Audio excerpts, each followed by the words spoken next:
Welcome back to Cooking with Toya Bodie, and since it's oyster season, I thought it would be perfect for me to share my oyster recipe with you. Now the first thing we're going to tackle is finding fresh seafood. Now you can go to any seafood mart that's near you and ask them about their fresh oysters and how often do they get them. Usually when they get their shipment for oysters in, they sell them within 24 hours. That's when they're best. And also another tip for making sure they're alive is you'll see with the oyster, it's not open at all. But when an oyster is actually dead when you receive it, it's actually open, and that's not a good buy at all. So what you would do is click these two together, and you hear how it sounds like heavy rocks.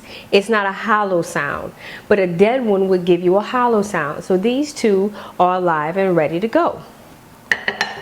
Now we're going to jump straight to the tools, and then we're going to go over the ingredients. The tools you're going to need is an oyster knife. You can find this at any Academy, sporting goods store, maybe even Home Depot. It depends. Wherever they sell fishing products and marine products, they're going to have an oyster shucking knife.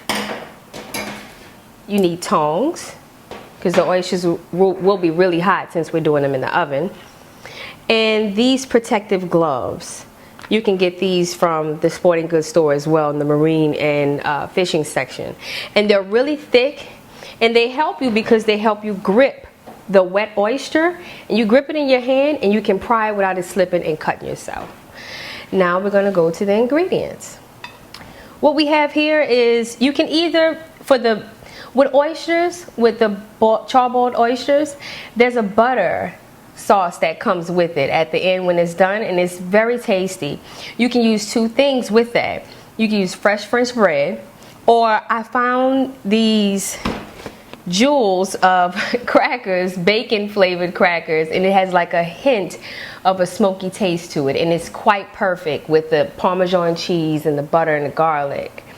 We have 1/4 of a cup of whipped Landable Lakes butter. We have 1/2 cup of Parmesan grated fresh cheese. We have 1 teaspoon of paprika and 1 teaspoon of Creole season mix, just for the sprinkle. We are going to use it all. We have 2 heaping tablespoons of fresh chopped garlic. Fresh, not the jar mince, because we really count on the smoky, good garlicky flavor that comes from the fresh. And then we have 1.5 tablespoons of fresh curly parsley. And this is for garnish. And that's what we'll be working with today. Now the biggest issue that I ran across when explaining this dish to a few people is that they said, well, what about the nice grill taste that comes from the grill when you get it in a restaurant? But there are 2 things that can almost achieve that same flavor, really close to it: paprika and cooking white wine. You don't have to use it. It'll still taste fine and it tastes delicious. But the paprika combined with the cooking white wine makes a nice smoky flavor. Now I'm going to take a cap full of this cooking white wine and let that soak a little bit. Stir it around. And now I'm going to mix that with my butter. And that's going to be the spoonfuls that we're going to put on top of the oysters. And once that's mixed nice and good, you want to mix it evenly. And after that, you set it to the side and get ready to start preparing your oysters. First, we want to start by setting the oven time to 450. You want to get that all preheated for you. Now let's go on to the bacon dish. I chose this dish because it was kind of attractive, and of course you have a towel ready on the side for when you take it out of the oven, because what you want to take it straight from the oven to the table, because on the inside of this dish is going to be nice garlic, butter, all of those juices from the oyster. It's going to be at the bottom, and that's where you use the bread to sop everything up with. So we're going to set this to the side, and now we're going to start using the gloves, getting ourselves prepared. Now, these are pretty comfortable. Make sure you get the right size. These are medium, and I have fairly small hands. They go up to extra large in these gloves. I believe they say core grip. So we're gonna pick one. And what you do is, you look for the opening. Now, the oyster has a lot of grooves on it. Of course, that's the first thing you notice, is that how am I going to find the groove on this thing that has these creases and grooves everywhere? But it's distinct. If you notice it, it's like a complete separation that ends up somewhere around the back. And you always want to open it onto the cup. You see where the cup is? At the bottom right here. It's always the bigger portion of the oyster down here. And you look, you take the knife, be careful with it, and you look for a groove. And now that you found the groove, you take the knife and you slide it along till you find a good spot where you see how my hand is doing this motion to twist this way? There you go. Look at that. Look how easy that was. Then you don't want to tilt it because you don't want to waste the water in the inside of it. You want to scrape the top to separate the membrane. The muscle, I'm sorry. That's separated. Now let's see. Sometimes it doesn't pop open always this easy. I just happen to find a good one. And sometimes it's a little resistant, so you might have to spin it around.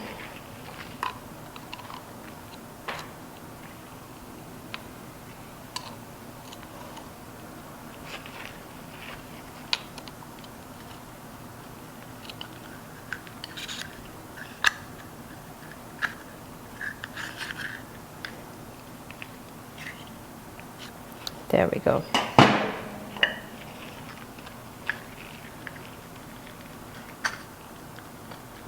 There we go. You see how it's opening up? Now you want to separate that.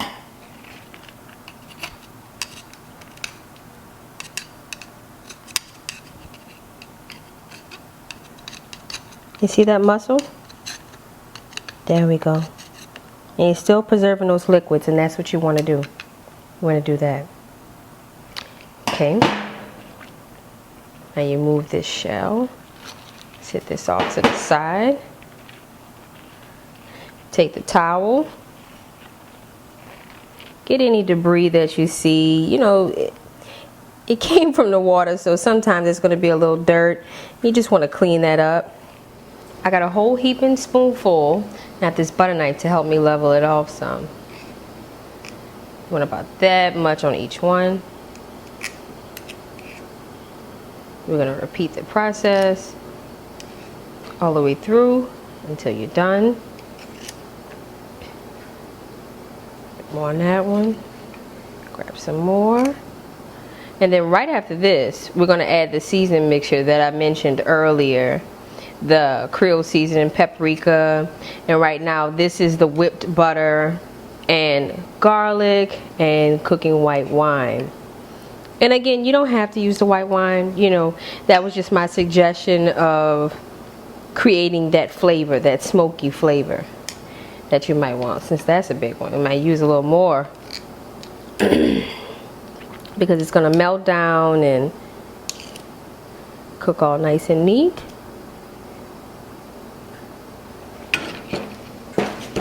We're going to move right into the seasoning blend. You're going to take a pinch of it. Because it already has salt in it. The oyster water, it already has a little bit of salt in it. I just want to give it a little bit more of a kick. That's why I add the Creole season into the mixture.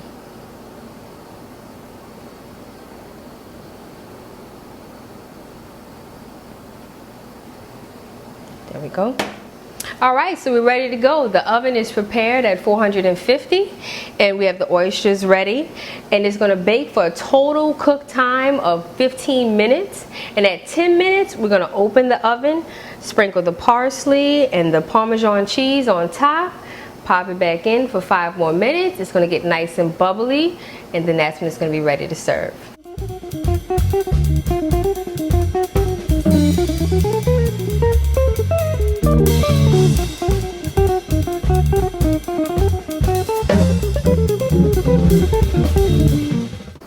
All right, now they're out the oven and we're done. You see I have my towel already prepped and ready, and I put it on top of there, so you don't, especially with a hot dish, you don't want it to break maybe a glass table or even warp some paint that's on top of a normal table that you have at home. So I suggest that you plop this on the table, get your bread and your crackers. To remove the oyster, all you have to do is pull it out with a fork, place it on top of the cracker or on top of the bread, or just eat it however you want. Enjoy it. Share the recipe. Share the food wealth. That's all you have to do. So again, thank you for tuning in to Cooking with Toya Bodie again for my oyster recipe. Have a great afternoon, and also don't forget to follow Delama's Catering at Twitter, Instagram, and even look us up on the web, www.delamascatering.com. See you next time.